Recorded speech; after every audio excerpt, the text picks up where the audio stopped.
The sound of power tools echoing through our Willowbrook subdivision at 2 a.m. should have woken the entire neighborhood. But as I crouched in my darkened living room, drilling out the lock cylinders on my front door, I didn't care who heard. Before we jump back in, tell us where you're tuning in from, and if this story touches you, make sure you're subscribed, because tomorrow I've saved something extra special for you.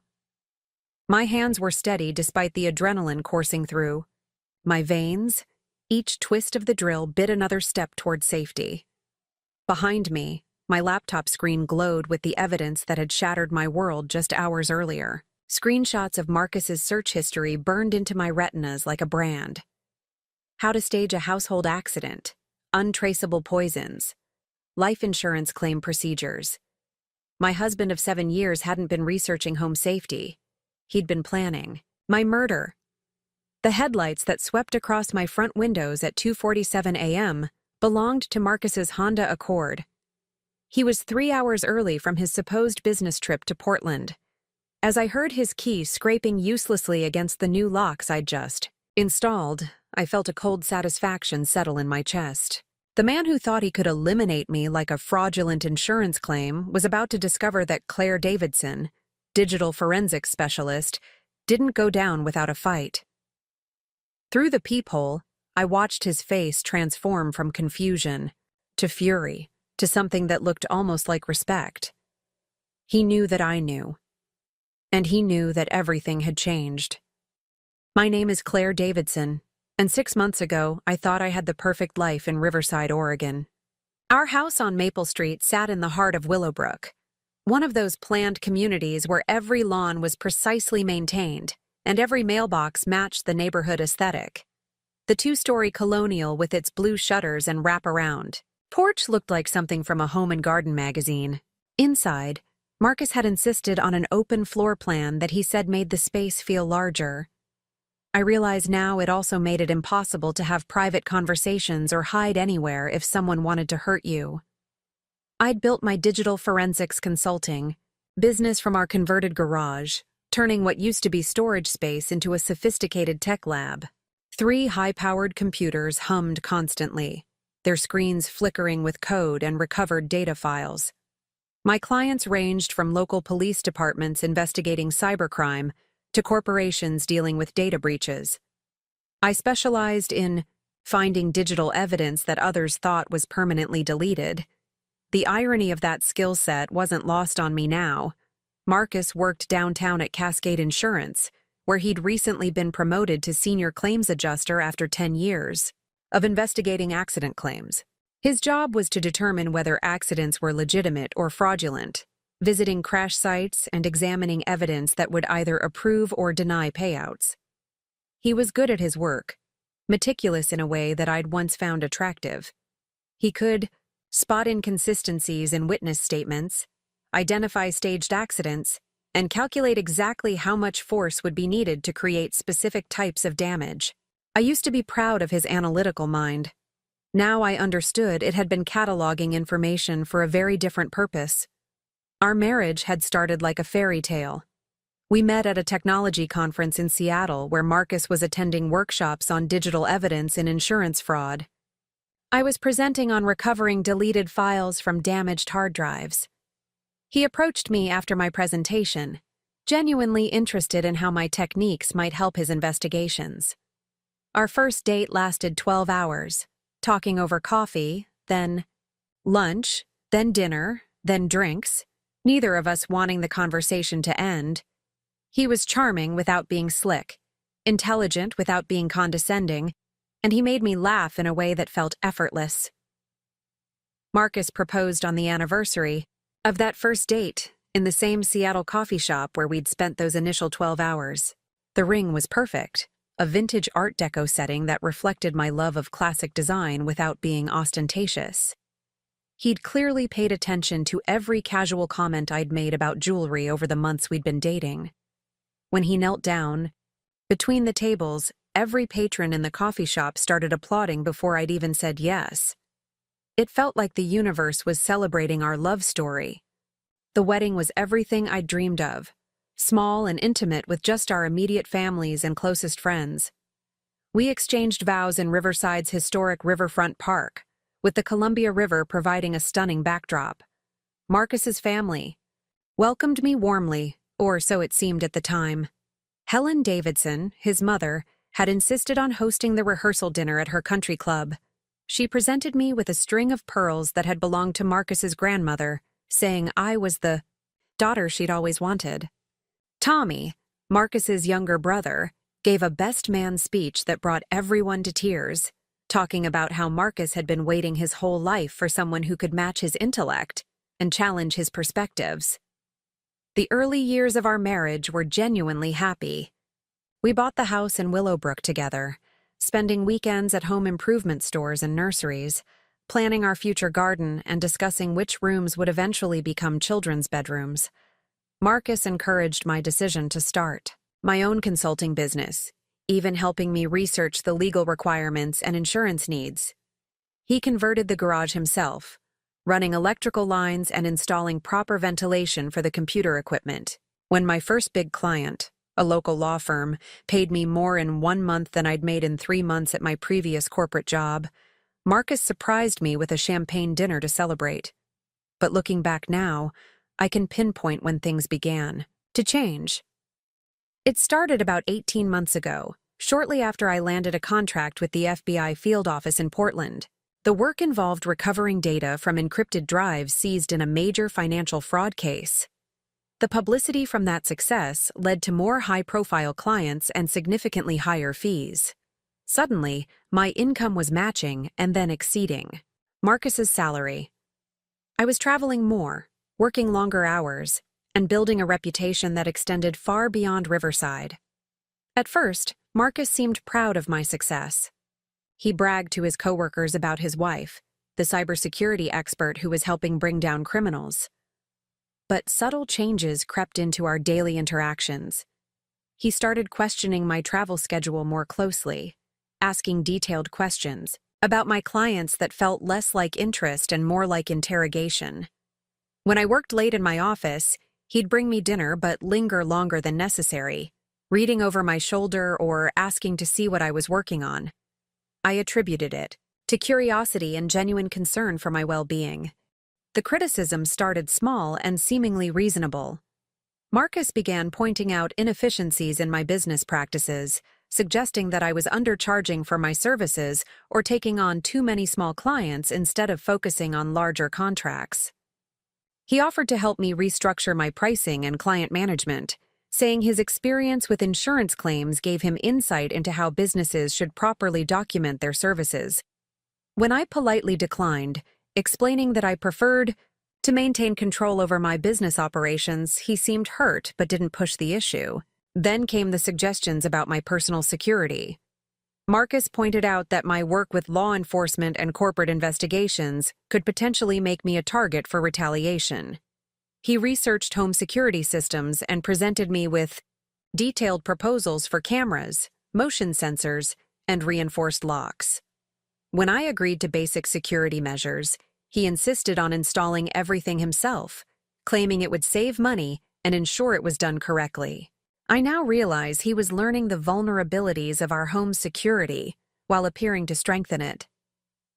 The life insurance conversation happened 6 months ago, right around the time Marcus received his promotion at Cascade Insurance. He came home one evening with brochures and actuarial tables, explaining that his new position included better understanding of risk management and financial planning. "We should increase our coverage," he said, "especially given my higher income and the potential dangers associated with my work."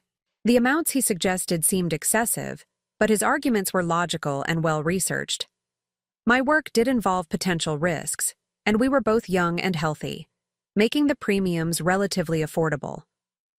I signed the paperwork without reading every detail, trusting Marcus's expertise in insurance matters. The policy was for $2 million, with Marcus as the primary beneficiary and a double indemnity clause for accidental death. At the time, it seemed like responsible financial planning. Now I understood it was the foundation of his plan to eliminate me. The changes in Marcus's behavior accelerated after the insurance policy was finalized. He became more controlling about my schedule, insisting on knowing exactly where I would be and when I would return. He started monitoring our household expenses more closely, questioning purchases I made for my business or personal needs. When I traveled for work, he called multiple times each day, claiming he was worried about my safety, but asking questions that felt like surveillance. Our physical relationship began to deteriorate as well. Marcus became distant and mechanical, going through the motions of affection without any genuine warmth. When I tried to discuss the changes I was noticing, he attributed everything to stress, from his new responsibilities at work. He was handling larger cases now, he explained, with more complex fraud investigations that required longer hours and more detailed analysis. I wanted to believe him, so I convinced myself that we were going through a temporary rough patch that would resolve once he adjusted to his new role. The discovery that changed everything happened 3 weeks ago, on a Thursday evening when Marcus was supposedly working late on a complicated claim. I was in my office reviewing security footage for a client when my main computer started running slowly. Concerned about a potential malware infection, I decided to run a comprehensive system scan. But first, I wanted to check our home network to ensure no other devices were compromised. Marcus's laptop was connected to our Wi-Fi network, and as part of my security audit, I accessed the router logs to see what traffic was flowing through our system. What I found made my blood run cold.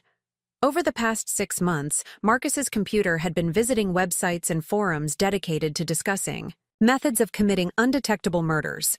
The search terms were sophisticated and specific, showing someone who understood how to avoid leaving digital evidence. I sat frozen in my office chair, staring at the logs that detailed my husband's research into my potential death. The timestamps showed he'd been conducting these searches during his supposed late nights at work, from hotel rooms during business trips, and even from our home while I was sleeping upstairs. He'd been careful to use private browsing modes and VPN services, but he hadn't counted on his wife being an expert in digital forensics who monitored their home network for security purposes. The content of his research was methodical and chilling. He'd studied household accidents that commonly resulted in death, focusing on scenarios that would appear natural or accidental to investigators. Falls downstairs, electrical accidents, carbon monoxide poisoning, medication interactions, and food allergies were all extensively researched. He'd joined forums where people discussed true crime cases, asking seemingly innocent questions about how investigations determined whether deaths were accidental or intentional. Most terrifying were his searches related to his own profession. Marcus had been researching how insurance companies investigated claims for accidental death benefits, studying cases where payouts had been denied due to suspicious circumstances. He was using his professional knowledge to plan a murder that would pass both police investigation and insurance company scrutiny. This wasn't a crime of passion or a sudden decision. This was a calculated long-term plan to eliminate me and profit from my death. I spent the rest of that night documenting everything I found, taking screenshots and copying files to secure drives that I could hide outside our home. My forensics training had taught me that digital evidence could be altered or destroyed quickly, so I needed to preserve everything immediately. I also began monitoring his computer activity in real time, using techniques I'd developed for tracking cyber criminals. Over the following days, I watched Marcus's research intensify. He'd moved beyond general information about accidents to specific planning for my death. He researched my daily routines, noting when I worked alone in my office, when I traveled for business, and when I might be most vulnerable. He'd even created detailed floor plans of our house, marking potential staging areas and escape routes. The level of premeditation was staggering. The breakthrough came when I discovered Marcus had been communicating with someone else about his plans. Buried in encrypted messaging apps were conversations with Amber Hayes, a coworker from Cascade Insurance. Their relationship had clearly moved far beyond professional collaboration. Amber was encouraging Marcus's plans, offering suggestions about how to stage my death and discussing their future together once I was gone.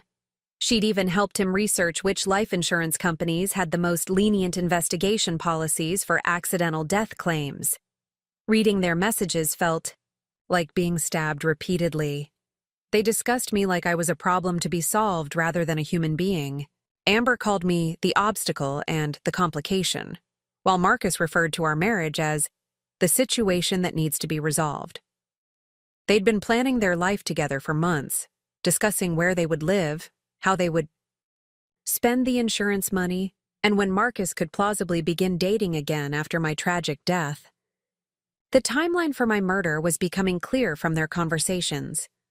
Marcus was planning to act during his next business trip, which would provide him with an alibi while giving him access to our home when I would be alone.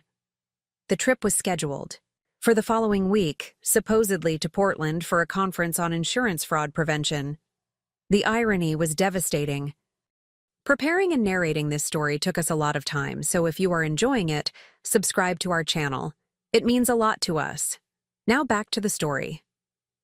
I now faced an impossible decision. I could go to the police with the evidence I'd gathered, but I wasn't certain it would be enough to arrest Marcus before he could act. Digital evidence could be disputed, and without physical proof of his intentions, he might only receive a warning that would make him more careful and dangerous. Alternatively, I could confront him directly, but that would likely escalate the situation and put me in immediate danger. The solution came to me during a sleepless night spent reviewing Marcus's research for the 100th time. He'd been studying me like a case file, learning my patterns and vulnerabilities. But he'd made one crucial mistake. He'd underestimated the very skills that made me valuable to law enforcement and corporations. I was an expert in digital surveillance, evidence preservation, and security systems. If Marcus wanted to play a game of cat and mouse, he'd chosen the wrong target. I began my own investigation, this time focusing on Marcus's activities outside our home. Using the same techniques I employed for corporate clients, I tracked his movements, his spending patterns, and his communications. I discovered he'd been lying about his whereabouts for months. The late nights at work were actually meetings with Amber at her apartment. The business trips included personal side trips that weren't reflected in his expense reports. He'd even rented a storage unit, where he was keeping equipment and supplies that could only be intended for harming me. The evidence I gathered painted a picture of a man who'd been living a double life for almost a year.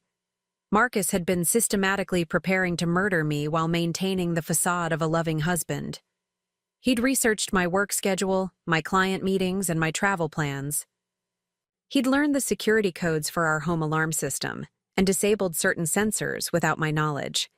He'd even practiced breaking into our house during my business trips, as evidenced by subtle changes in my office that I'd initially attributed to cleaning staff or minor settling of the house. Most chilling was the discovery that Marcus had been testing methods of harming me on a small scale. Medications I took regularly had been tampered with, not enough to cause serious harm but enough to gauge my reactions and sensitivities. Food in our refrigerator showed signs of contamination that could have caused illness if consumed in larger quantities. He'd been conducting experiments on me, refining his approach for the final attack. The realization that I'd been living with a potential killer for months, sharing a bed with someone who was actively planning my death, was almost too much to process. Every kiss, every conversation, every moment of apparent normalcy had been a lie. Marcus had been studying me like a lab rat, waiting for the perfect opportunity to end my life and claim his reward. But I wasn't going to be a victim. I was going to use every skill I'd developed over years of digital forensics work to turn the tables on Marcus. He wanted to play a game of deception and manipulation. I was going to show him what a real expert could accomplish when properly motivated. The man who thought he could outsmart an insurance investigation was about to discover what happened when he targeted someone who made a living outsmarting criminals. The planning phase of my counterattack began immediately. I needed to gather enough evidence to ensure Marcus would face serious criminal charges while protecting myself from immediate harm. I also needed to control the timing of the confrontation, to minimize the risk that he would escalate to violence when cornered. Most importantly, I needed to document everything in a way that would be admissible in court and compelling to a jury. Using my access to his computer and phone, I began collecting evidence of his plans in real time. Every search he conducted, every message he sent to Amber, every website he visited was automatically backed up to secure servers that Marcus couldn't access or detect. I installed tracking software on his devices that would monitor his location and activities, even when he thought he was being careful. I was building a comprehensive case file that would destroy any attempt at denial or deflection. The final piece of my preparation involved securing my physical safety during the confrontation. I couldn't simply change the locks and hope for the best. I needed a comprehensive security plan that would protect me while allowing me to gather evidence of Marcus's reaction when he discovered his plans had been exposed. The locksmith who responded to my late-night call was confused by my urgency, but professional enough to complete the work without asking too many questions. By morning, every lock in our house had been changed, and Marcus's keys would be useless. As I waited for his return from the supposed business trip, that was actually a final planning session with Amber, I felt a strange combination of fear and anticipation. In a few hours, the man I'd once loved would discover that his intended victim had become his worst nightmare. The insurance adjuster who thought he could stage the perfect accident was about to learn that he'd made the fatal error of targeting someone who specialized in uncovering hidden evidence and exposing lies. The sound of his car in our driveway at 2:47 a.m. meant the final phase of this deadly game was about to begin. Through the window, I watched Marcus approach our front door with confidence, probably already visualizing how he would implement his plan over the coming days. The sound of his key failing to turn in the lock was the first crack in his carefully constructed facade. When he realized the locks had been changed, he would know that everything had changed, and I would be ready for whatever came next. The pounding on the front door started 30 seconds after Marcus realized his keys no longer worked. 3 sharp knocks, then silence, then 5 more knocks in rapid succession. I remained motionless in my living room, laptop closed, all lights off except for the pale glow from the street lamp filtering through the curtains. Through the peephole, I could see Marcus standing on our porch, his face cycling through confusion, anger, and what looked like calculation. He pulled out his phone, and mine immediately buzzed with an incoming call. I let it go to voicemail. Marcus walked around to the back of the house, testing the sliding door that led to our deck. I'd changed those locks too, along with every other entry point he might try. The security system I'd upgraded 3 days earlier would alert me to any attempt at forced entry, and the cameras I'd installed would record everything. For the first time in months, I felt like I had some control over my own safety. Marcus returned to the front door and began knocking again, this time calling my name. "Claire, I know you're in there. Your car is in the driveway and I can see the glow from your computer. What's going on? Why did you change the locks?" His voice carried the practiced calm of someone accustomed to dealing with difficult situations, but I could hear the underlying tension. He wasn't expecting this, and Marcus didn't handle surprises well. I opened the front door, but left the chain engaged, creating a 3-inch gap that allowed us to see each other, but prevented him from entering. Marcus looked exactly like he always did after his business trips, slightly rumpled from travel but otherwise normal. If I hadn't seen the evidence of his plans with my own eyes, I might have believed his confused expression was genuine. "I know what you've been planning, Marcus," I said quietly. "I know about the searches, the research, the messages with Amber. I know about the storage unit and the insurance policy and everything else." His face went completely blank for a moment, that dead expression I'd learned to recognize when he was processing unexpected information. Then he smiled, the same charming smile that had first attracted me at that technology conference years ago. Claire, honey, I think you're confused. I just got back from Portland and I'm exhausted. Can we please talk about this inside? Whatever's bothering you, we can work it out. No, Marcus. We can't work this out. Not when you've been planning to kill me for the past 6 months. The smile faltered. Marcus stepped closer to the door, pressing his face near the gap. That's a very serious accusation, Claire. You're obviously upset about something, but murder? That's completely insane. I think you need to see someone. Maybe talk to Dr. Marsh about adjusting your anxiety medication. The gaslighting was immediate and predictable. Marcus had always been skilled at making me question my own perceptions when we disagreed about something. But this time, I had documentation that couldn't be disputed or explained away. I have copies of everything, Marcus. Your search history, your messages with Amber, your research into staging household accidents. I know you weren't in Portland for work. I know you were with her, planning the final details. Something shifted in Marcus's expression, a hardness creeping into his eyes that I'd never seen before. You've been spying on me? Going through my personal communications? That's a violation of privacy, Claire. It's probably illegal. What's illegal is conspiracy to commit murder. What's illegal is insurance fraud. What's illegal is everything you've been planning for months. I kept my voice steady, drawing on the same professional composure I used when testifying in court cases. I've documented everything, Marcus. Every search, every message, every lie you've told. It's all backed up in multiple locations where you can't access or delete it. Marcus was quiet for a long moment, studying my face through the gap in the door. When he spoke again, his voice had changed completely. The pretense of confusion was gone, replaced by a cold calculation that made my skin crawl. How long have you known? Long enough to protect myself and gather evidence. Long enough to realize that the man I married never actually existed. You always were too smart for your own good, Marcus said softly. I told Amber that your work made you dangerous, but she thought I was being paranoid. Turns out I was right to be concerned. The casual way he mentioned Amber, the matter-of-fact tone he used to discuss my intelligence as a liability, confirmed everything I'd discovered. This wasn't the Marcus I thought I knew having a breakdown or making desperate decisions. This was someone who had been deceiving me from the beginning.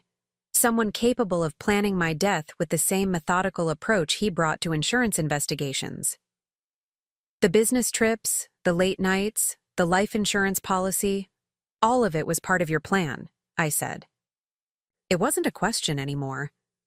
Marcus shrugged, as if we were discussing something mundane like grocery shopping. The opportunity presented itself. Your income increased, making the insurance policy more valuable.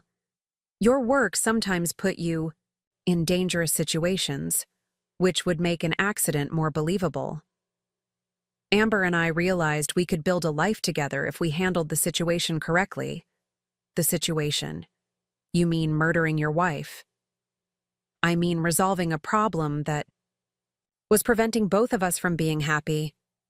You were never going to give me a divorce, Claire. You loved the idea of being married too much. This way, everyone gets what they want.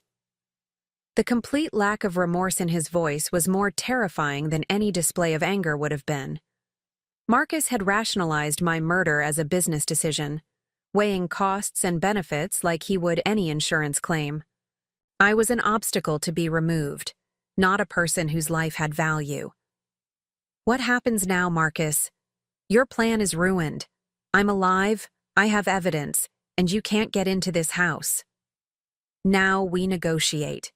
You give me the evidence you've collected, sign a separation agreement that's favorable to both of us, and we go our separate ways. No police, no criminal charges, no messy public scandal that would hurt both our careers. And if I refuse?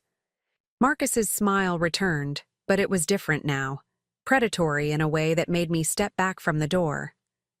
Then you force me to consider alternative approaches. You can't stay locked in that house forever, Claire. You have to work, travel, Live your life. And I know your routines better than anyone. The threat was clear, even though he'd been careful not to state it explicitly. If I didn't cooperate with his new plan, he would find another way to eliminate me. The only difference would be that now he knew I was aware of his intentions, which would make him more dangerous and unpredictable. I need time to think about your proposal, I said, already knowing I would never agree to it but needing to end this conversation before Marcus escalated to physical violence. Of course. Take all the time you need. I'll be staying at the Hampton Inn on Industrial Boulevard while you consider your options. Room 237, if you need to reach me. He pulled out his phone and showed me the screen, displaying his hotel reservation. I'll wait for your call, but not indefinitely. These kinds of situations have a way of becoming more complicated the longer they're allowed to continue. Marcus turned and walked back to his car without another word, leaving me standing in my doorway with my heart pounding so hard I could hear it in my ears. I watched him drive away before closing and triple locking the door, then immediately began implementing the security protocols I'd prepared for this moment. The first call went to Detective Brian Kelly at the Riverside Police Department. Brian and I had worked together on several digital forensics cases, and I knew he would take my concerns seriously, even though the evidence was primarily digital. Brian, it's Claire Davidson. I need to report a credible threat against my life from my husband. I have extensive digital evidence of his plans to kill me for insurance money. Jesus, Claire, are you safe right now? Do you need immediate protection? I'm secure in my house for now, but I need to get this evidence to you as soon as possible. Can you meet me at the station tonight? I'll be there in 20 minutes. Bring everything you have. The second call went to my business partner, Natalie Wong, who lived across town but kept irregular hours due to the nature of our work. Nat, I need you to activate our emergency backup protocols immediately.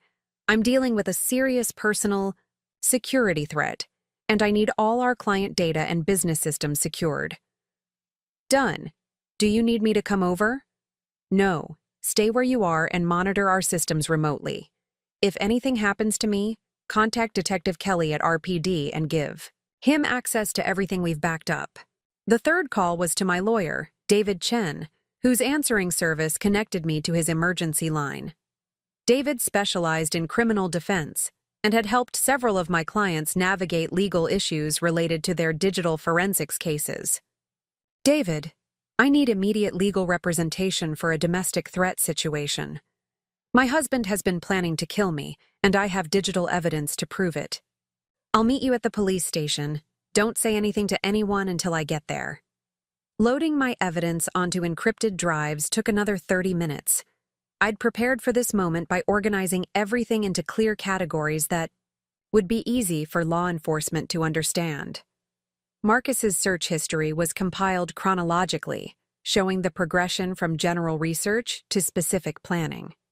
His communications with Amber were organized by topic, highlighting their discussions of my murder and their future plans. Financial records showed the insurance policy and his attempts to hide assets.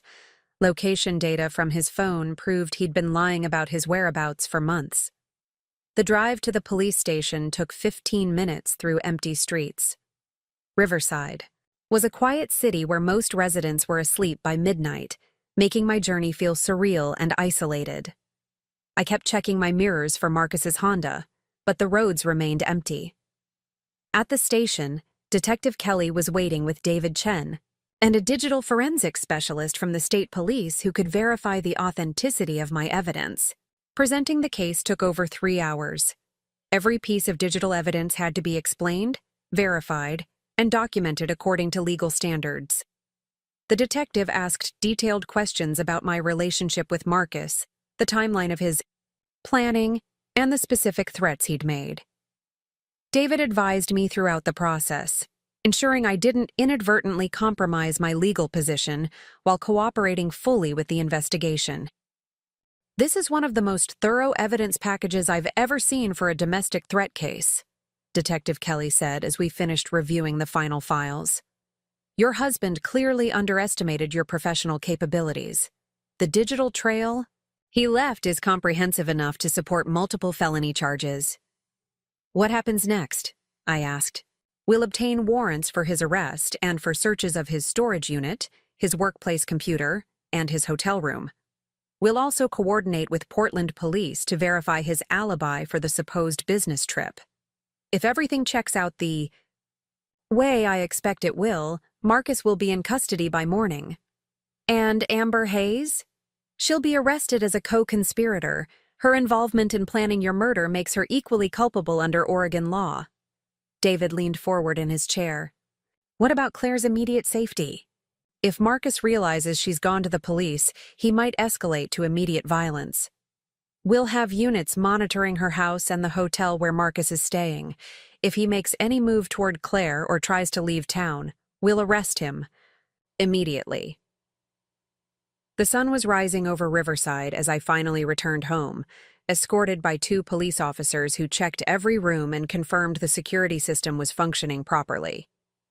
I was exhausted but too wired to sleep, so I made coffee and sat in my kitchen watching the morning news. The normalcy of the weather report and traffic updates felt absurd after spending the night documenting my husband's plan to murder me. My phone rang at 8:30 a.m. The caller ID showed Marcus's number, but when I answered, I heard Amber's voice instead. Claire? This is Amber Hayes. I think we need to talk. I have nothing to say to you, Amber. You and Marcus can discuss your legal defense with your attorneys. You don't understand the situation you've created, Amber said, her voice tense, with barely controlled anger. Marcus is a good man who's been trapped in an unhappy marriage. He never wanted to hurt you. He just wanted to be free to build a life with someone who actually appreciated him. He wanted to kill me for insurance. Money so he could start over with you. There's nothing noble or romantic about murder, Amber. That's not what this was about. You made it impossible for him to leave you any other way. You would have destroyed him financially in a divorce, taken everything he'd worked for. He was protecting himself. The complete disconnect from reality in Amber's voice was stunning. She genuinely seemed to believe that planning my murder was a reasonable response to marital problems. Amber, you're going to be arrested for conspiracy to commit murder. I'd suggest you spend your time finding a good lawyer instead of calling me. You think you're so smart with all your computer skills and your important clients, but you never understood what Marcus needed from a relationship. You were too busy with your career to be a real wife to him. A real wife who deserved to be murdered for life insurance money? A real wife who would have recognized when her husband was unhappy and done something about it instead of forcing him to look elsewhere for affection and understanding. The call ended abruptly, leaving me staring at my phone in disbelief. Amber apparently saw herself as the victim in this situation, the other woman who'd been forced to help plan a murder because I hadn't been a good enough wife to prevent my husband from straying. The psychology of it was fascinating in a horrifying way. Detective Kelly called an hour later with an update. We arrested Marcus at his hotel room 20 minutes ago. He didn't resist, but he also didn't seem surprised. He asked for a lawyer immediately and hasn't said anything else. We found detailed floor plans of your house and his hotel room, along with what appears to be a timeline for implementing his plan. What about Amber? Arrested at her apartment. She was more vocal than Marcus, claiming this was all a misunderstanding, and that you'd misinterpreted innocent conversations. She also had materials related to your murder in her possession, including research on life insurance payouts and accidental death investigations. So it's over? The immediate threat is over. Both suspects are in custody, and we've secured all the physical evidence.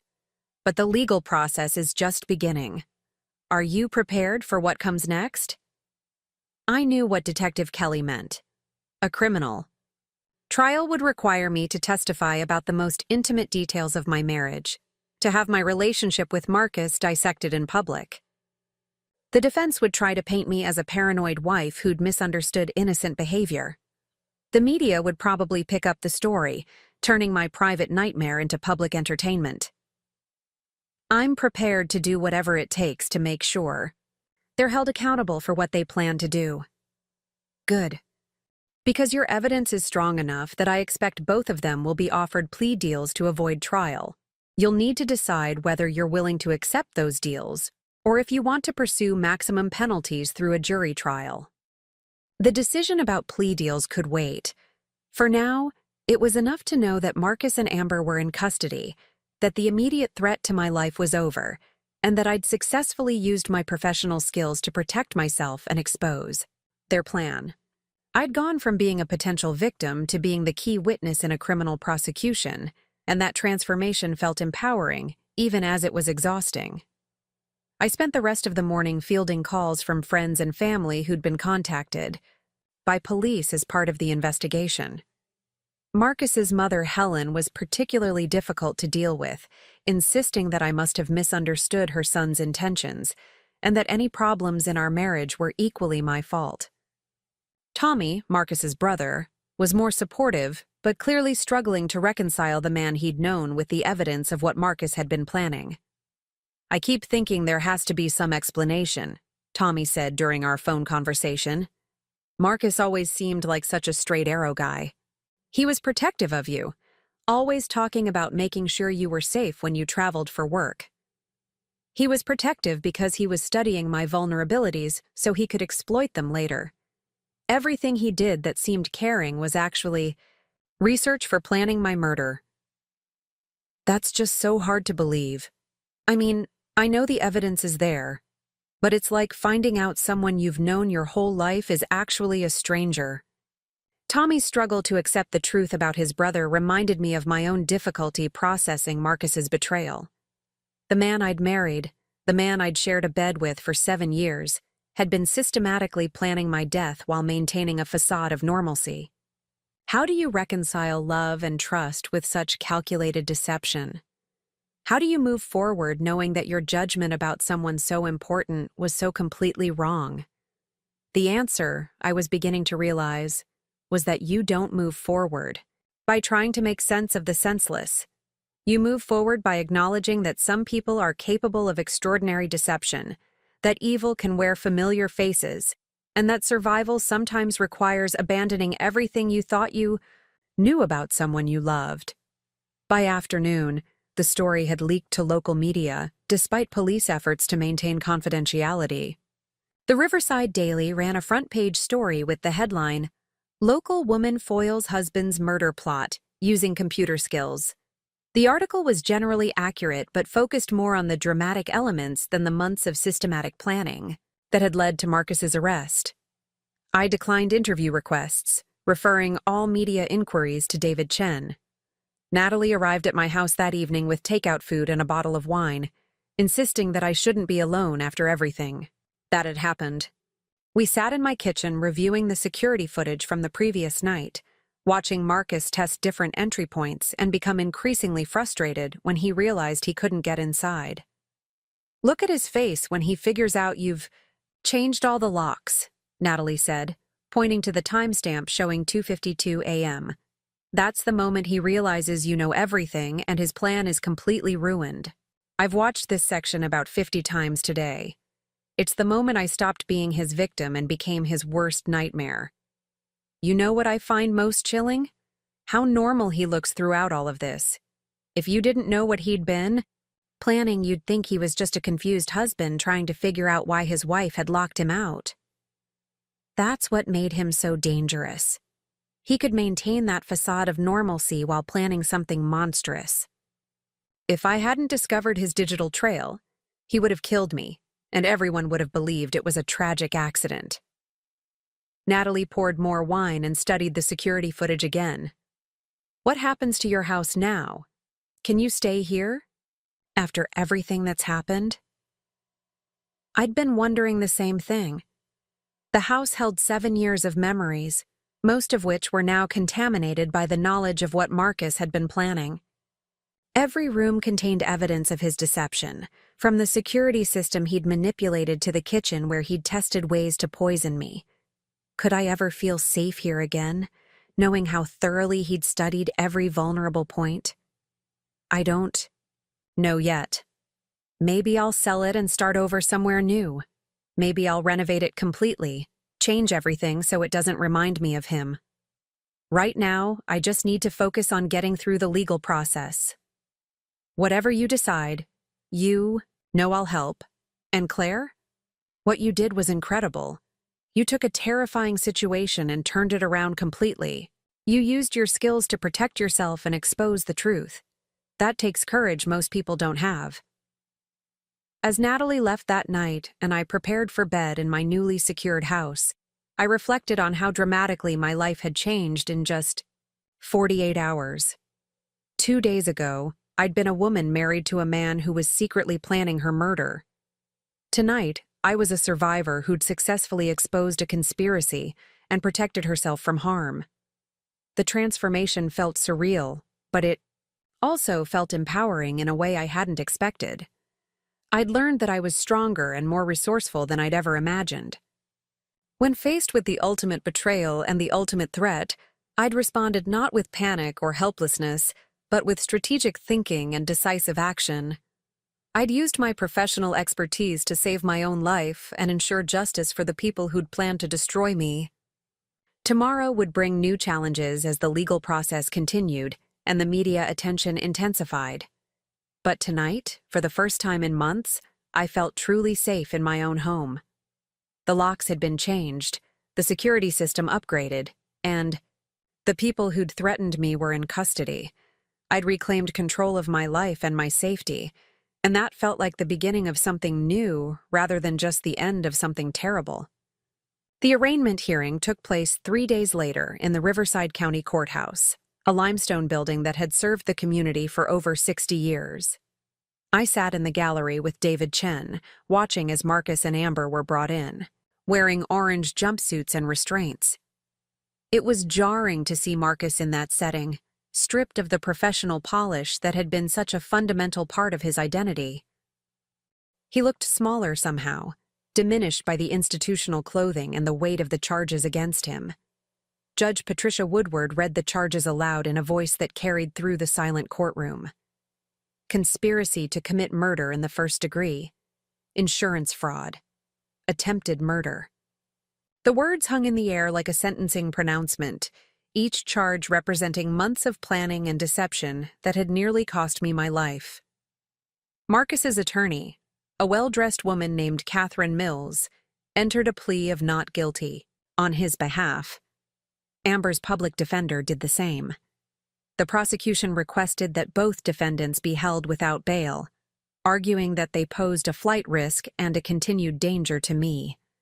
Marcus's attorney countered that her client was a respected member of the community with no prior criminal record who deserved reasonable bail terms. The judge listened to both arguments before denying bail entirely, citing the premeditated nature of the alleged crimes and the extensive planning documented in the evidence. As the defendants were led away, Marcus turned and looked directly at me for the first time since his arrest.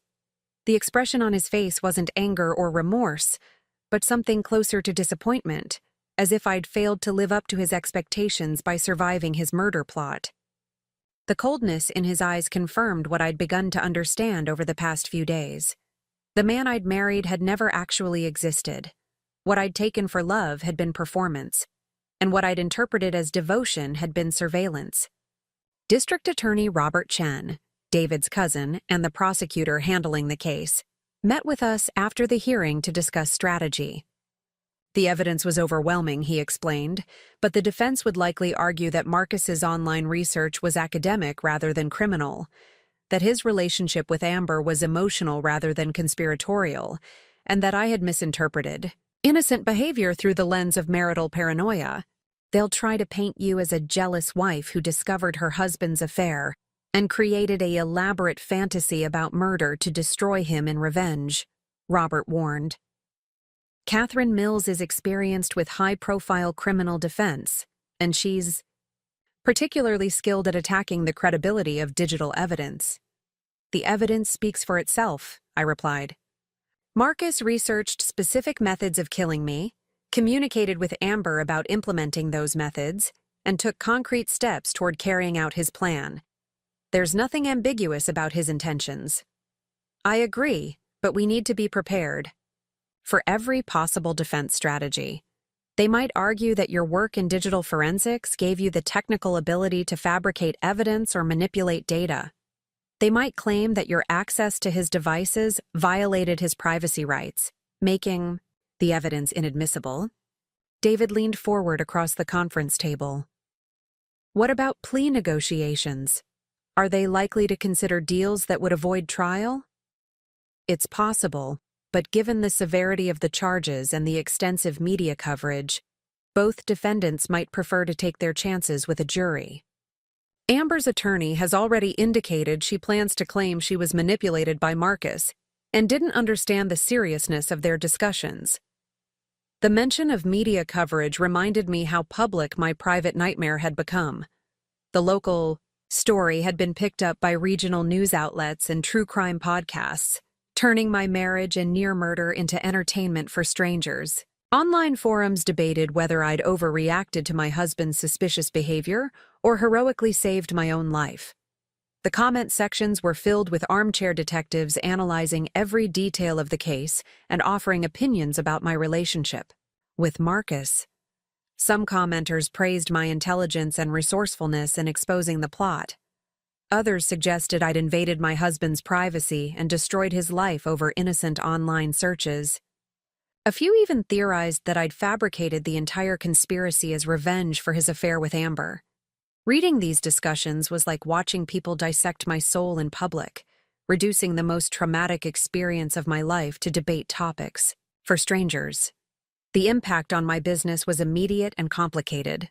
Some potential clients were impressed by my digital forensics skills and wanted to hire me specifically because of the publicity. Others worried that my personal drama would overshadow their cases, or that I might be too emotionally compromised to handle their investigations objectively. I found myself spending almost as much time managing media inquiries and public perception as I did working on actual cases. Natalie handled most of the business operations while I focused on the legal proceedings and tried to process the emotional aftermath of discovering my husband's plans.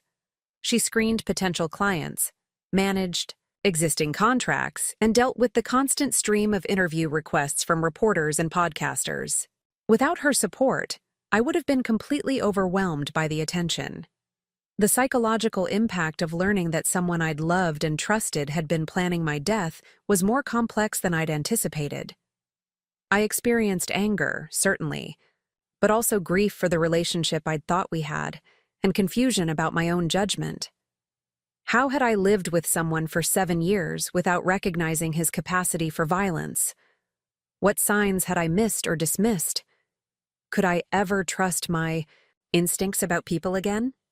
Dr. Sarah Martinez, the therapist David had recommended, helped me understand that questioning my own judgment was a normal response to such profound betrayal. Predators often deliberately target empathetic, trusting people because those qualities make their victims more vulnerable to manipulation. Marcus had likely chosen me specifically because my compassionate nature would make me excuse his gradually escalating controlling behavior. People who plan violence against intimate partners are often extremely skilled at maintaining facades, Dr. Martinez explained during one of our sessions. They study their victims intensively, learning exactly how to present themselves in ways that will generate trust and affection. You weren't naive or foolish for believing the person Marcus pretended to be. You were responding normally to someone who was deliberately deceiving you. The therapy sessions helped me understand that my survival hadn't been lucky accident, but the result of specific skills and instincts that had served me well. My training in digital forensics had made me sensitive to inconsistencies and suspicious of unexplained changes in behavior. My professional experience with criminal investigations had taught me to document evidence carefully and think strategically about personal safety. Without realizing it, I'd been unconsciously applying my work skills to my personal life, which had ultimately saved me. 2 weeks after the arraignment, Detective Kelly called with disturbing news. While searching Marcus's storage unit, investigators had discovered detailed surveillance photos of me taken over several months. The images showed me leaving my house, arriving at client meetings, working alone in my office, and traveling to various locations around Riverside. Some were taken from such close range that Marcus must have been following me for hours without my awareness. He documented your entire routine, Detective Kelly explained when I came to the station to review the evidence. Work schedule, travel patterns, when you were home alone, when you met with clients. He even photographed the inside of your house during times when you were away, showing he'd been entering your home without your knowledge. The photos were methodical and clinical, like evidence files from a criminal investigation. Marcus had been studying me with the same attention to detail he brought to insurance fraud cases, cataloging every aspect of my life that could be relevant to planning my death. Some images were date-stamped from as early as 8 months ago, meaning his surveillance had begun long before I'd noticed any changes in his behavior. Most disturbing were photos taken inside our house while I was traveling for business. Marcus had documented the layout of rooms, the location of security cameras I'd installed, and even the contents of my office files. He'd been searching through my personal papers, probably looking for information about my client contracts and financial assets. The violation felt almost as profound as the murder plot itself. We also found receipts and purchases that corroborate his planning, Detective Kelly continued. Tools that could be used to stage accidents, chemicals that could cause poisoning, and equipment for bypassing home security systems. He wasn't just researching methods online, he was acquiring the materials to implement them. The evidence painted a picture of preparation that went far beyond idle speculation or fantasy. Marcus had been moving methodically toward actually murdering me, gathering both intelligence and supplies for the task. If I hadn't discovered his digital trail when I did, he would have been ready to act within weeks. Amber's role in the conspiracy became clearer as investigators analyzed her communications and searched her apartment. She hadn't been a passive participant seduced by Marcus's manipulation, but an active collaborator who'd contributed ideas and encouragement. Text messages showed her researching life insurance policies and discussing how long Marcus should wait after my death before they could begin their relationship publicly. She was planning their wedding while helping plan your murder, Detective Kelly said grimly. We found venue brochures and wedding planning materials in her apartment, all dated for approximately 1 year after your projected death date. They'd calculated how long the grief period should last for appearances. The revelation that Amber had been planning her wedding to my husband while helping him plot my murder was somehow more personally devastating than the murder conspiracy itself. It demonstrated such callous disregard for my humanity that I struggled to process it emotionally. I wasn't just an obstacle to be removed, but a non-entity whose death was simply a logistical step in their romantic timeline. Catherine Mills, Marcus's attorney, requested a meeting to discuss possible plea arrangements. She suggested that Marcus might be willing to plead guilty to lesser charges in exchange for a sentence that would allow him to be eligible for parole in 10 to 15 years. The proposal felt like another insult.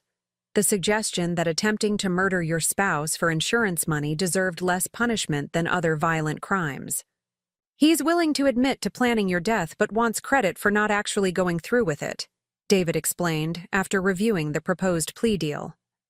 Mills is arguing that since you discovered the plot before he acted, this should be treated as conspiracy rather than attempted murder. He didn't abandon the plan because he developed a conscience. He was forced to stop because I caught him. That's not rehabilitation, it's prevention. I agree completely. Robert Chen has already indicated the prosecution won't accept any deal. That doesn't include significant prison time. The evidence is too strong and the charge is too serious for Marcus to escape meaningful consequences. The preliminary hearing was scheduled for 6 weeks after the arraignment, giving both sides time to prepare their arguments and review evidence. During that period, I tried to establish some normalcy in my daily routine while dealing with the ongoing investigation and media attention. I returned to work on a limited basis, taking only cases that could be handled primarily from my home office. The house felt different now, contaminated by the knowledge of what Marcus had planned to do there. Every room held memories of our life together, but those memories were now filtered through the understanding that he'd been studying the space as a potential crime scene. The kitchen where we'd shared countless meals was also where he'd researched ways to poison me.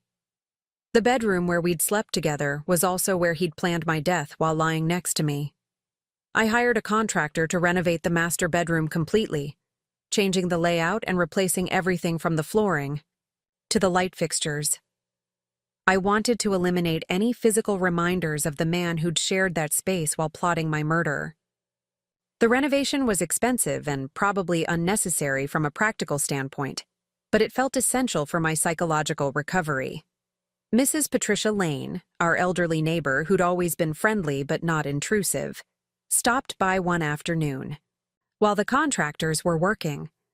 She brought homemade cookies and an unexpected revelation about Marcus's behavior during the months before his arrest. I probably should have said something earlier, but I didn't want to seem like I was prying into your marriage, she said, as we sat on my front porch watching the workers carry debris from my bedroom renovation. But Marcus had been acting strangely for months. I'd see him leaving the house at odd hours, sometimes in the middle of the night. And there were times when you were away that I'd notice lights in your house moving around like someone was inside. You saw Marcus in the house when I was traveling? Well, I assumed it was Marcus, but now I wonder if I should have been more concerned. It was always late at night or very early in the morning, and he seemed to be avoiding the main lights, just using a flashlight or phone light. At the time, I figured maybe he was checking on something or doing maintenance work, but looking back, it seemed suspicious. Mrs. Lane's observations confirmed what the surveillance photos had already revealed. Marcus had been regularly entering our house during my business trips, studying the space and probably testing methods of breaking in undetected.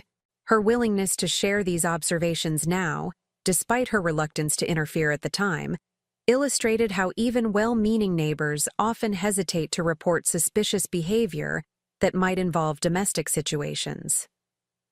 Did you notice anything else unusual about his behavior? He'd been asking odd questions about your schedule. Nothing that seemed inappropriate at the time, just casual inquiries about when you traveled or worked late. But he seemed very interested in the specifics of your routine more than a neighbor would normally care about. The revelation that Marcus had been gathering intelligence about my schedule from neighbors as well as through direct surveillance added another layer to the conspiracy. He'd been using his charm and apparent concern for my welfare to extract information that would help him plan my murder. Every interaction, every casual conversation, had been part of his preparation for killing me. Tommy, Marcus's brother, visited me one evening as the preliminary hearing approached. He looked haggard and older than his 32 years, clearly struggling with the revelations about his brother's true nature. We sat in my renovated living room, drinking coffee and trying to make sense of how someone we'd both thought we knew could have been capable of such calculated evil. I keep going through my memories, looking for signs I missed, Tommy said, staring into his coffee cup. There were things that seem obvious now but didn't register at the time. The way he talked about your work sometimes, like he resented your success. How he'd ask detailed questions about your clients and travel schedule. I thought he was being protective, but maybe he was gathering information. You couldn't have known what he was planning, Tommy. I lived with him every day and didn't realize what he was doing until I found the digital evidence. But I'm his brother. Shouldn't I have recognized that he was capable of something like this? What does it say about my judgment that I completely misjudged someone I've known my whole life? Tommy's struggle mirrored my own questions about judgment and trust. How do you maintain faith in your ability to assess people's character when someone so close to you proves capable of such deception? How do you continue forming relationships when you've learned that the most intimate connection in your life was built on lies? Maybe the lesson isn't that we're bad judges of character, I suggested.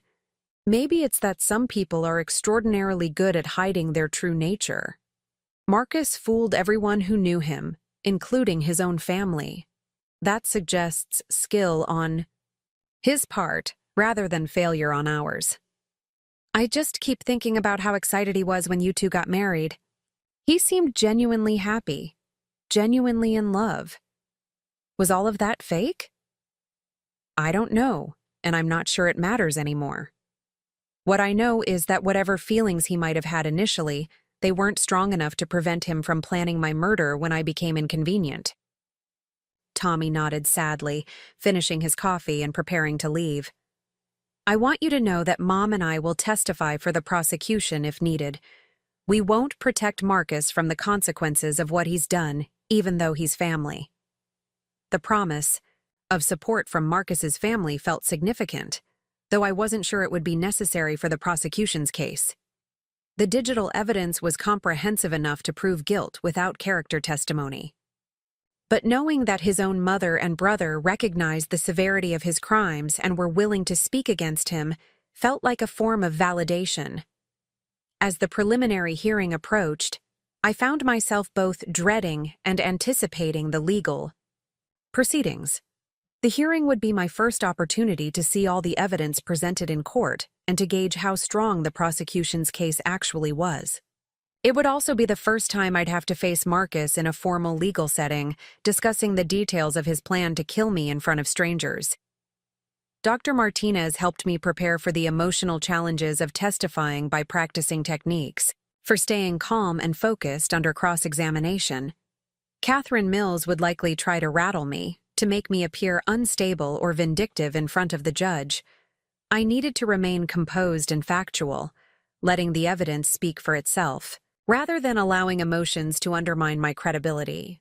Remember that your survival and the evidence you gathered speak to your competence and strength, Dr. Martinez reminded me during our final session before the hearing. You're not a victim who got lucky.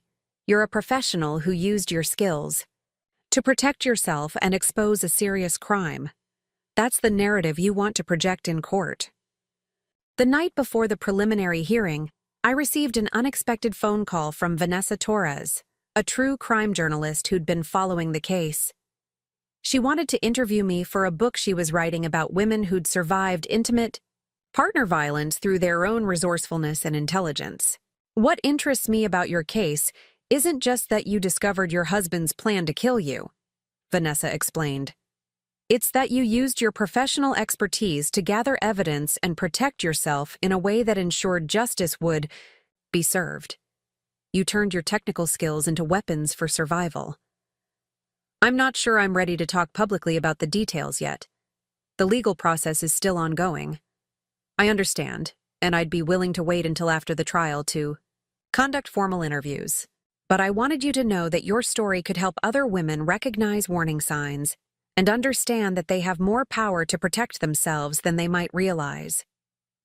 The idea that my experience could help other women was appealing, but I wasn't ready to commit to sharing the most intimate details of my marriage and near murder with the public. For now, my focus needed to remain on the legal proceedings and my own psychological recovery. Perhaps later, when the criminal case was resolved and I'd had more time to process everything, I might be ready to use my story to help others. As I prepared for bed the night before the preliminary hearing, I reflected on how much my life had changed in just a few weeks. I'd gone from being a woman trapped in a marriage with a man planning her death to being a survivor taking control of her own narrative. The transformation felt empowering, but also surreal, as if I was watching someone else's life unfold rather than living my own. Tomorrow would bring new challenges as the legal system began evaluating the evidence of Marcus's crimes, but tonight, I felt prepared and determined to see justice served for what he'd planned to do to me. The woman who'd once trusted blindly had learned to verify everything. The wife who'd made excuses for suspicious behavior had become an expert at recognizing deception. And the potential victim had transformed into the key witness in her own attempted murder case. The preliminary hearing unfolded in Judge Woodward's courtroom with clinical precision. each piece of evidence methodically presented and documented for the record. I sat in the witness gallery watching Robert Chen lay out the prosecution's case with devastating clarity. The digital forensics timeline showed Marcus's escalating research into methods of killing me, progressing from general searches about household accidents to specific inquiries about untraceable poisons and staging techniques.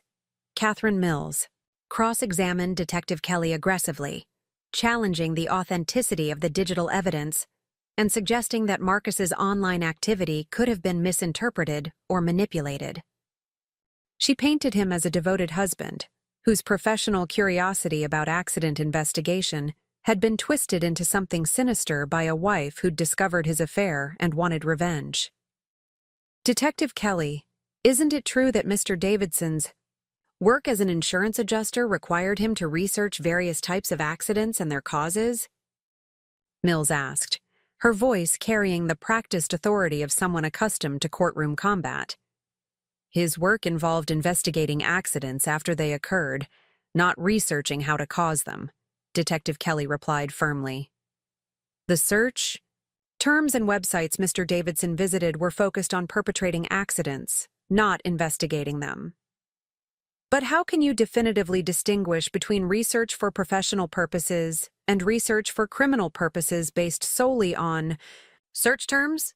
By the context and progression of the searches, the specific focus on the victim's routines and vulnerabilities, and the communications with Ms. Hayes discussing implementation of the researched methods. Mills attempted to undermine the digital evidence by suggesting I'd used my technical expertise to fabricate or manipulate data, but Robert Chen had anticipated this strategy.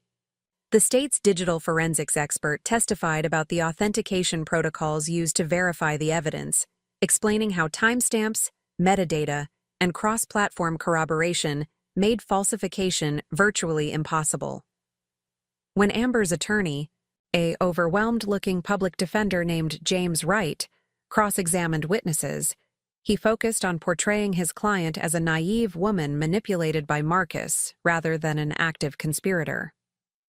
This strategy backfired when Robert Chen presented text messages showing Amber contributing specific ideas about timing, methods, and alibis for my murder. Ms. Hayes wasn't a passive recipient of Mr. Davidson's plans, Robert Chen argued during his closing statement.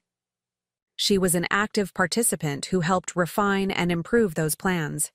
Her messages show enthusiasm for the conspiracy and detailed knowledge of the intended crime. Judge Woodward ruled that there was sufficient evidence to proceed to trial on all charges against both defendants. The decision felt like a victory, though I knew the real battle lay ahead. A preliminary hearing only required probable cause, while a trial would demand proof beyond reasonable doubt. Catherine Mills was skilled enough to create uncertainty in jurors' minds, especially about the interpretation of digital evidence. After the hearing, Robert Chen briefed me on what to expect during the trial preparation process. Mills will try to put your marriage on trial instead of Marcus's crimes. She'll argue that you invaded his privacy, that your work made you paranoid and suspicious, and that you've blown innocent behavior out of proportion because you discovered his relationship with Amber. How do we counter that narrative? By focusing on the evidence rather than emotions. The digital trail speaks for itself. Marcus researched specific methods of killing you, acquired materials consistent with those methods, and communicated with Amber about implementing the plan. Those are facts that can't be explained away by marital problems or professional paranoia. David Chen had been working with media relations experts to manage the public narrative surrounding the case. The story had gained national attention, with true crime podcasts and cable news shows analyzing every detail of Marcus's plot and my discovery of it. The coverage was generally sympathetic to me, but it also attracted unwanted attention from conspiracy theorists who questioned whether the evidence was authentic. We need to be careful about how much you engage with media requests, David advised during a strategy meeting in his downtown office. Too much publicity could make it harder to seat an impartial jury. But complete silence might allow the defense to control the narrative unchallenged. The decision was made to limit my media appearances to one carefully planned interview with a respected journalist after the trial concluded, regardless of the outcome. Until then, I would avoid discussing the case publicly and refer all inquiries to David's office. The impact on my business had stabilized somewhat, though in unexpected ways. The publicity had attracted clients who specifically wanted to work with someone who demonstrated such impressive digital forensic skills under extreme personal pressure. But it had also created complications with existing clients who worried that media attention might compromise the confidentiality of their cases. Natalie had taken over most client interactions while I focused on trial preparation, but she was reaching the limits of what she could handle alone. We needed to hire additional staff, but I was reluctant to expand the business while the criminal case remained unresolved. The uncertainty about my own future made it difficult to make long-term business decisions. The psychological preparation for trial was more complex than I'd anticipated. Dr. Martinez helped me understand that testifying about Marcus's plan to kill me would require me to relive the trauma in front of strangers, including the man who'd caused it. I would need to describe intimate details of our marriage, explain how I'd discovered his deception, and maintain my composure while Marcus sat just feet away. The defense will try to make you appear emotional or unstable on the witness stand, Dr. Martinez explained during one of our sessions. They want jurors to see you as a vindictive ex-wife rather than a crime victim. You'll need to project competence and credibility rather than vulnerability. How do I do that when I'm discussing the most traumatic experience of my life? By remembering that your survival and the evidence you gathered demonstrate your strength and intelligence. You're not a victim who got lucky. You're a professional who recognized danger and responded appropriately. Tommy Davidson called me unexpectedly one evening, his voice strained with emotion I'd rarely heard from him. Helen Davidson, Marcus's mother, had been struggling with the revelations about her son's crimes and had asked Tommy to reach out to me. "Mom wants to apologize to you," Tommy said. "She's been blaming herself, wondering if she missed signs that Marcus was capable of violence. She also feels terrible about some of the things she said right after his arrest, when she was still hoping this was all a misunderstanding." "She doesn't need to apologize to me, Tommy. None of this is her fault." "I know, but she's having a hard time accepting that the son she raised could plan something so terrible. She keeps asking what she did wrong, how she failed as a mother, to produce someone capable of attempted murder." The conversation reminded me that Marcus's crimes had created multiple victims beyond just me. His family was struggling to reconcile their memories of him with the evidence of what he'd planned to do. Helen had lost not just her son, but her understanding of who her son actually was. Would it help if I talked to her? I don't want her blaming herself for Marcus's choices. "I think it would mean a lot to her. She's been afraid to contact you, directly because she doesn't want to make things harder for you." The meeting with Helen took place at a quiet coffee shop downtown, away from the media attention that still surrounded my house and workplace. She looked fragile and older than her 68 years, wearing the exhausted expression of someone who'd been crying frequently. We sat in a corner booth where we could speak privately without being overheard. "I keep thinking about the signs I missed," Helen said, clutching her coffee cup with shaking hands. "Marcus was always such a careful, methodical child. He planned everything in detail, whether it was school projects or summer activities. I thought those were positive qualities. They are positive qualities in most contexts. The problem wasn't Marcus being methodical. The problem was him choosing to apply those skills to planning my murder. But there must have been warning signs that he was developing violent tendencies. Children don't just become killers overnight."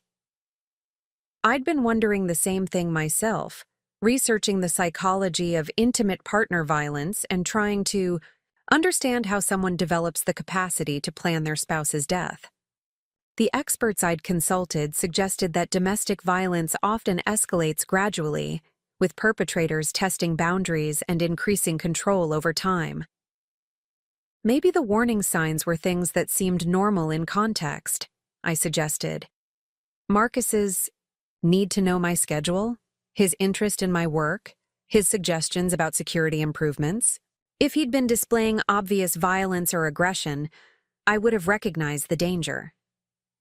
That's what makes this so terrifying. He seemed like such a loving husband, always concerned about your safety and well-being. How do you protect yourself? From someone who hides their intentions so completely? The question was one I'd been grappling with myself. How do you maintain trust and intimacy in relationships while protecting yourself from people who might exploit that vulnerability? How do you recognize deception from someone who's spent years learning exactly how to manipulate you? I think the answer is trusting your instincts when something feels wrong, even if you can't explain why, I said, and maintaining your independence and professional skills so you're not completely dependent on another person for your security. Helen nodded, wiping away tears that had been threatening throughout our conversation. I want you to know that I'll testify against Marcus if the prosecution needs me to. He's my son, and I love him. But I won't protect him from the consequences of trying to murder you. The offer of testimony from Marcus's own mother felt significant, though Robert Chen had indicated it probably wouldn't be necessary for the prosecution's case. Still, Helen's willingness to prioritize justice over family loyalty demonstrated the severity of Marcus's crimes even to those who'd loved him longest. 3 weeks before the trial was scheduled to begin, Catherine Mills requested another meeting to discuss plea negotiations. The prosecution's case had grown stronger as investigators uncovered additional evidence of Marcus's planning, including purchases of materials that could be used to stage accidents and detailed notes about my daily routines hidden in his office at Cascade Insurance. My client is prepared to plead guilty to conspiracy charges in exchange for a sentence of 15 to 20 years with the possibility of parole after 12 years, Mills announced during the meeting in Robert Chen's office. That's not acceptable. Robert Chen replied immediately. Your client planned to murder his wife for financial gain over a period of months. The charges include attempted murder, and the sentence needs to reflect the severity of the intended crime. But Mr. Davidson never actually attempted to harm Mrs. Davidson. The conspiracy was discovered before any physical action was taken. That should be considered a mitigating factor. The only reason Marcus didn't follow through with his plan was that his wife discovered it and took steps to protect herself. He wasn't deterred by conscience or second thoughts. He was prevented by circumstances beyond his control. David and I had discussed the possibility of plea negotiations, weighing the certainty of a guilty plea against the potential for a harsher sentence if the case went to trial. A plea would spare me the ordeal of testifying and eliminate the risk that Marcus might be acquitted despite the evidence.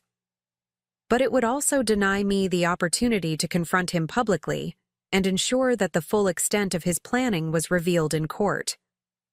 What kind of sentence are we talking about if Marcus is convicted at trial? I asked. Given the premeditation, the insurance fraud component, and the extensive planning, he could face 25 to 30 years without the possibility of parole for at least 15 years, Robert Chen explained. Amber would likely receive a lighter sentence as a co-conspirator rather than the primary perpetrator. I want to go to trial.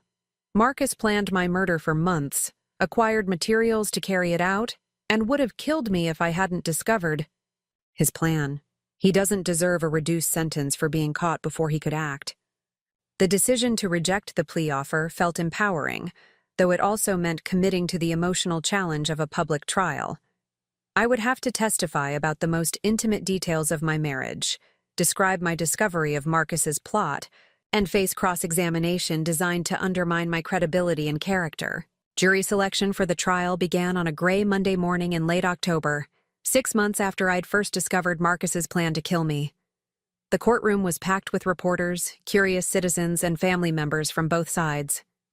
I sat behind the prosecution table, wearing a conservative blue suit that David's media consultant had suggested would project competence and trustworthiness. Catherine Mills used her jury challenges to eliminate potential jurors who worked in technology or law enforcement, presumably because they might be more sympathetic to my use of digital forensics to expose Marcus's crimes. Robert Chen focused on removing jurors who seemed skeptical of domestic violence claims or who expressed strong opinions about privacy rights in marriage. The final jury consisted of 8 women and 4 men, ranging in age from 26 to 64. They included a retired teacher, a small business owner, 2 healthcare workers, a construction supervisor, and several office workers. None had extensive technology backgrounds, which concerned me slightly, but all had indicated they could evaluate digital evidence objectively. Judge Woodward's instructions to the jury emphasized the presumption of innocence and the prosecution's burden to prove guilt beyond reasonable doubt. She explained that the charges were serious and required careful consideration of both the evidence and the intent behind Marcus's actions. You will hear testimony about online searches, digital communications, and surveillance activities, Judge Woodward told the jurors.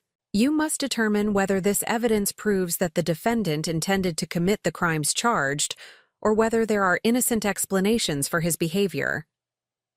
Robert Chen's opening statement laid out the prosecution's case with methodical precision, describing Marcus's research into killing me as a progression from general curiosity to specific planning. He showed the jury a timeline of Marcus's online activity, highlighting searches for untraceable poisons, staging household accidents, and life insurance investigation procedures. The evidence will show that Marcus Davidson spent months studying how to kill his wife without being caught, Robert Chen told the jury. He researched methods, acquired materials, surveilled his intended victim, and communicated with his co-conspirator about implementing their plan. This was not a moment of passion or a fantasy that got out of hand. This was calculated, premeditated, attempted murder motivated by greed. Catherine Mills's opening statement painted a very different picture of Marcus as a devoted husband whose professional curiosity had been misinterpreted by a paranoid wife. She argued that his online searches were related to his work investigating insurance fraud and that his relationship with Amber was emotional rather than criminal. Marcus Davidson never harmed his wife, never threatened his wife, and never took any concrete steps toward harming his wife, Mills told the jury. What we have here is a marriage that was failing, a woman who discovered her husband's affair, and a twisted interpretation of innocent behavior designed to destroy a man's life out of spite.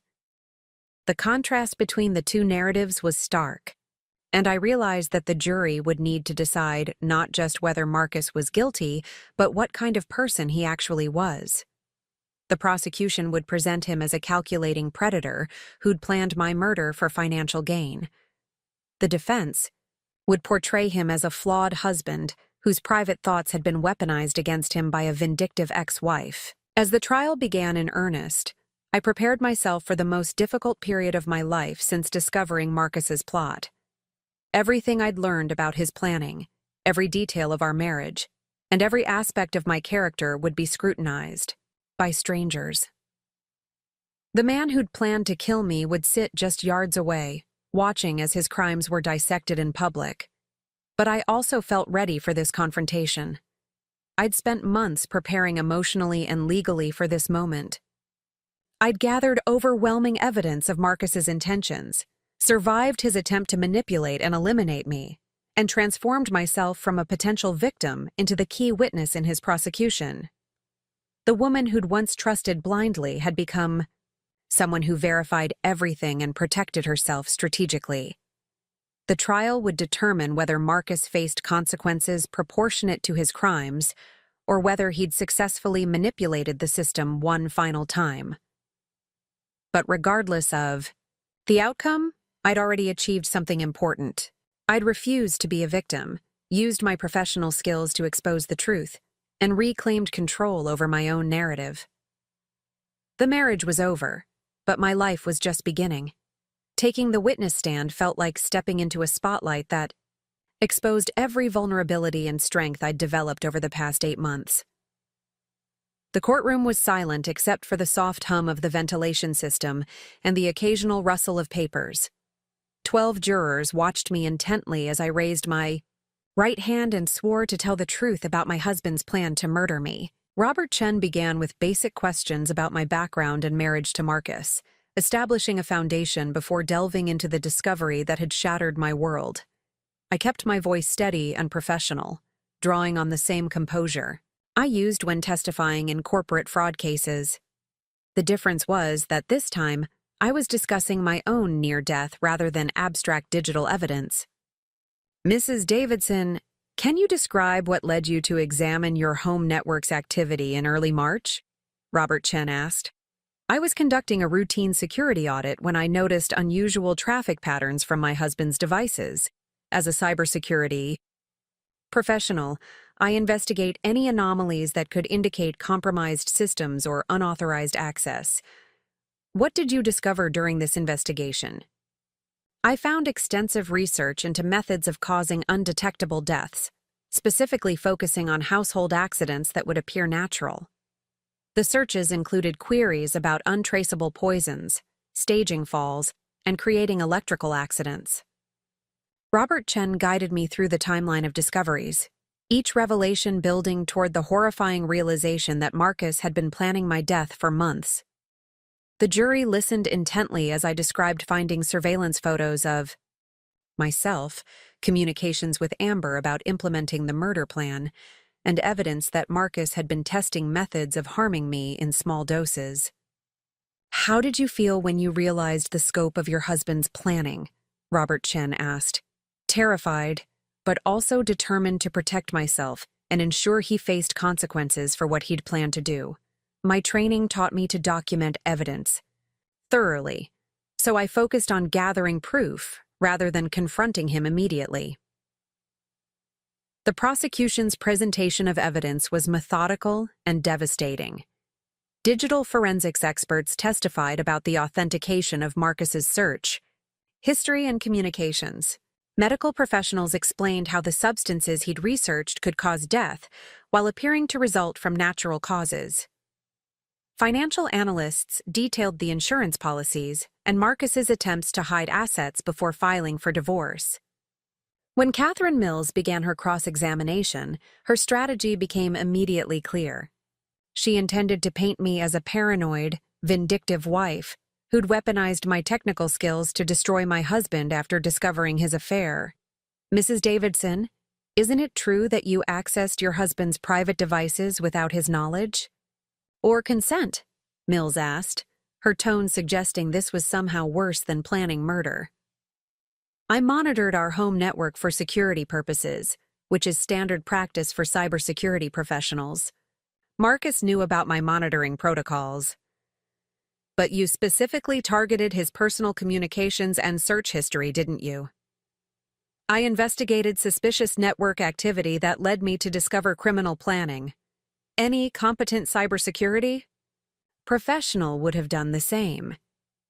Mills attempted to suggest that my interpretation of Marcus's research was influenced by discovering his relationship with Amber, that I'd twisted innocent professional curiosity into evidence of murder. Conspiracy out of jealousy and spite. Her questions were designed to make me appear emotional and unstable, but months of preparation with Dr. Martinez had taught me to stay focused on facts rather than feelings. Isn't it possible that Mr. Davidson's searches were related to his work as an insurance adjuster investigating accident claims? No, insurance adjusters investigate accidents after they occur to determine causation and liability. Marcus was researching how to cause accidents in ways that would avoid detection. The intent and application are completely different. But you admit that your marriage was troubled and that discovering his relationship with Ms. Hayes made you angry? I was angry about the affair, yes, but I was terrified about the murder plot. Those are distinct emotional responses to separate discoveries. Mills pressed harder, suggesting that I'd fabricated evidence using my technical expertise, that my access to law enforcement contacts had influenced the investigation, and that my financial motivation for divorce had colored my interpretation of innocent behavior.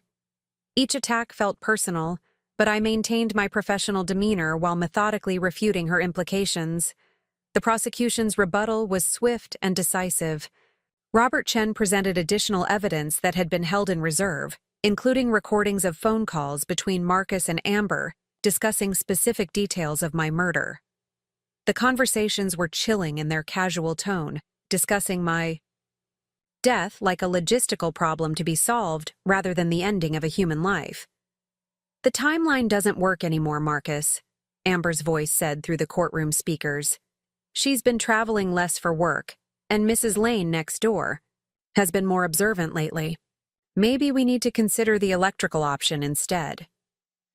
"I've been thinking the same thing," Marcus replied.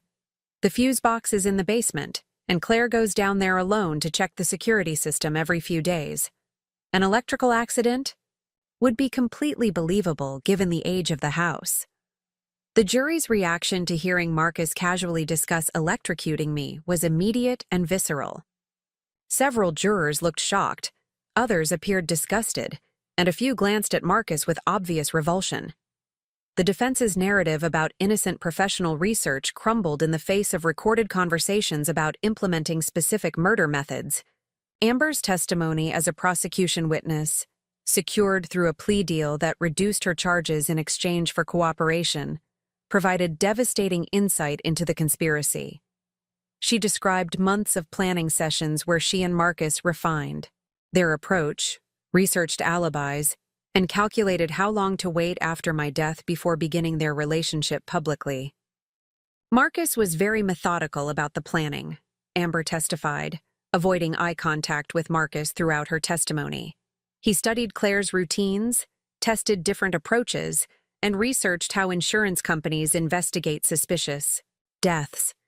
He wanted to make sure the plan was foolproof. "Did Mr. Davidson ever express doubt or reluctance about killing his wife?" Robert Chen asked. "No. He talked about it like a business decision that would solve multiple problems. He said, Claire would never agree to a divorce that gave him what he deserved, so this was the only way to build the life we wanted together." Catherine Mills's cross-examination of Amber was brutal, portraying her as a manipulative woman who'd seduced Marcus and convinced him to consider murder as a solution to his marital problems. But Amber's plea deal required complete honesty, and her detailed knowledge of the conspiracy supported the prosecution's case rather than undermining it. Marcus chose not to testify in his own defense, a decision that felt like both vindication and disappointment. I'd prepared for the possibility of facing him directly on the witness stand, of hearing him try to explain or justify his actions. His silence felt like a final act of cowardice, an unwillingness to account for his crimes even when facing their consequences. The closing arguments crystallized the competing narratives that had driven the entire trial. Robert Chen methodically reviewed the evidence of Marcus's planning, from his initial research through his acquisition of materials and his communications with Amber about implementation. The timeline was clear, the intent was documented, and the only reason I was alive to testify was my own detection of his plan. Marcus Davidson spent months studying how to kill his wife without being caught, Robert Chen told the jury. He researched methods, acquired materials, surveilled his intended victim, and discussed implementation with his co-conspirator. The only thing that prevented him from committing murder was his wife's discovery of his plan. That's not innocence. That's interrupted guilt. Catherine Mills made a final attempt to portray Marcus as a man whose private thoughts had been criminalized by an vindictive ex-wife, but her argument felt hollow after the jury had heard recorded conversations about my murder.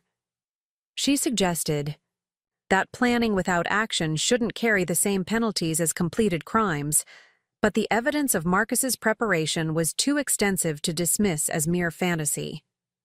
The jury deliberated for 6 hours before returning their verdict. I sat between David and Robert Chen, trying to read the jurors' faces as they filed back into the courtroom. The foreman, a middle-aged construction supervisor, stood to deliver their decision with a gravity that made the entire courtroom hold its breath. On the charge of conspiracy to commit murder in the first degree, we find the defendant, Marcus Davidson, guilty. On the charge of attempted murder in the first degree, we find the defendant, Marcus Davidson, guilty. On the charge of insurance fraud, we find the defendant, Marcus Davidson, guilty. Each guilty verdict felt like a weight being lifted from my chest. The jury had seen through the defense's attempts to minimize Marcus's crimes and had recognized the seriousness of his planning. Justice wasn't just being served, it was being served decisively. Marcus showed no emotion as the verdicts were read, maintaining the same detached expression he'd worn throughout the trial. Even facing the consequences of his crimes, he seemed incapable of genuine remorse or acknowledgement of what he'd planned to do to me. Judge Woodward scheduled sentencing for 3 weeks later, giving the probation department time to prepare their report and both sides to present arguments about appropriate punishment. The guilty verdicts meant Marcus would face significant prison time, but the exact length would depend on factors including his lack of criminal history and the extensive planning documented in the evidence. The media response to the verdicts was immediate and overwhelmingly supportive of the prosecution's case. Legal experts praised the thoroughness of the digital evidence and suggested that the case would set important precedents for prosecuting technology-enabled domestic violence. True crime podcasters analyzed every detail of the trial, turning my survival into entertainment for strangers who'd never faced such threats.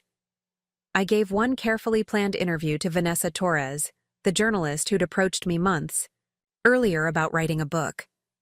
The conversation took place in my renovated living room, now stripped of all traces of my life with Marcus, and rebuilt as a space that belonged entirely to me. "What do you want people to understand about what happened to you?" Vanessa asked. "That domestic violence can take forms that aren't immediately recognizable as violence. Marcus never hit me, never threatened me directly, but he was planning to kill me for months. The signs were subtle enough that I lived with him every day without recognizing the danger. How has this experience changed your approach to relationships and trust?" "I've learned to trust my instincts when something feels wrong, even if I can't explain why. I've also learned the importance of maintaining my independence and professional skills.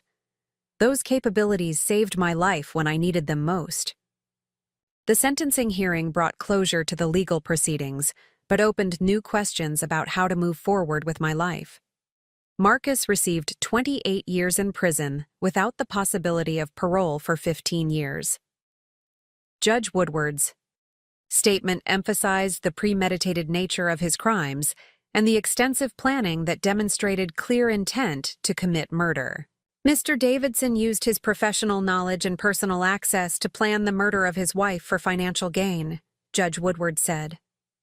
The only reason Mrs. Davidson is alive today is her own detection of his plan and her decisive action to protect herself. The sentence must reflect both the severity of the intended crime and the defendant's complete lack of remorse. Amber received 12 years in prison after her cooperation with the prosecution. Her sentence reflected her role as a co-conspirator rather than the primary perpetrator, but it still acknowledged her active participation in planning my murder. The house in Willowbrook sold within a month of Marcus's sentencing, bought by a young family who appreciated the renovations I'd made while erasing traces of my marriage. I used the proceeds to relocate to Portland, where I established a new cybersecurity consulting practice specializing in personal digital security for high-risk clients. The new business thrived beyond my expectations, drawing clients who'd learned about my case and wanted someone who understood how technology could be weaponized for intimate partner violence. I developed training programs for law enforcement on recognizing digital stalking and surveillance, turning my traumatic experience into expertise that helped other potential victims. Dr. Martinez had warned me that recovery from such profound betrayal would be measured in years rather than months. Some days were harder than others, particularly when media coverage reminded me of details I'd tried to forget, or when new clients shared stories that echoed my own experience. But each successful case, each person I helped protect themselves, felt like a victory over the man who'd tried to destroy me. Tommy Davidson stayed in contact, updating me occasionally on his brother's appeals and his mother's ongoing recovery from learning the truth about her son. Helen had entered therapy to process her grief and guilt, slowly accepting that Marcus's crimes weren't a reflection of her failure as a parent, but of choices he'd made as an adult. 2 years after the trial, I received an unexpected letter from Marcus in prison. The envelope sat on my kitchen counter for 3 days before I found the courage to open it, afraid that even his written words might somehow manipulate or threaten me. The letter was shorter than I'd expected, and more chilling than any threat could have been. Claire, it read, I've had time to think about everything that happened, and I want you to know that I don't blame you for discovering my plans or for testifying against me. You were always smarter than I gave you credit for, and I should have anticipated that you'd eventually figure out what I was doing. I hope you're doing well in your new life. Marcus. The complete absence of remorse or acknowledgement of wrongdoing in his letter confirmed what I'd known during the trial. Marcus still saw my near murder as a problem to be solved rather than a crime he'd committed. He regretted being caught, not planning to kill me. Even facing the consequences of his actions, he remained fundamentally unchanged. I destroyed the letter immediately and asked my attorney to ensure that Marcus understood any further contact would constitute harassment.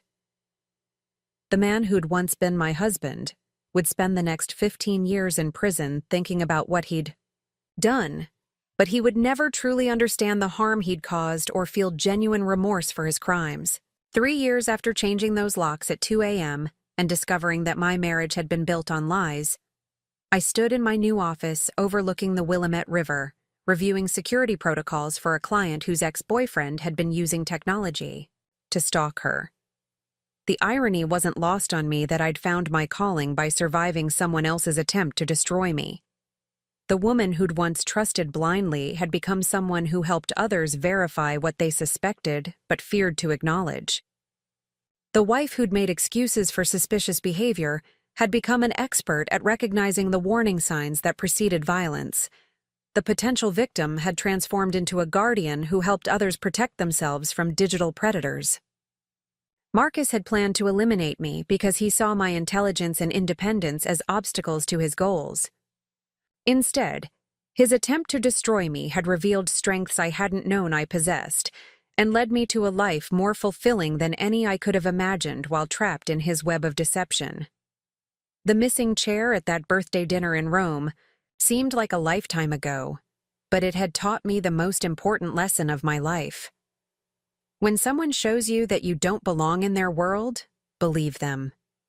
But more importantly, build your own world where you control who gets a seat at your table. Sometimes the most powerful thing you can do is walk away from people who don't value your presence and build a life so compelling that their absence becomes irrelevant. Marcus had tried to write me out of existence, but instead, he'd helped me write the most important chapter of my life. Up next, you've got 2 more standout stories right on your screen. If this one hit the mark, you won't want to pass these up. Just click and check them out.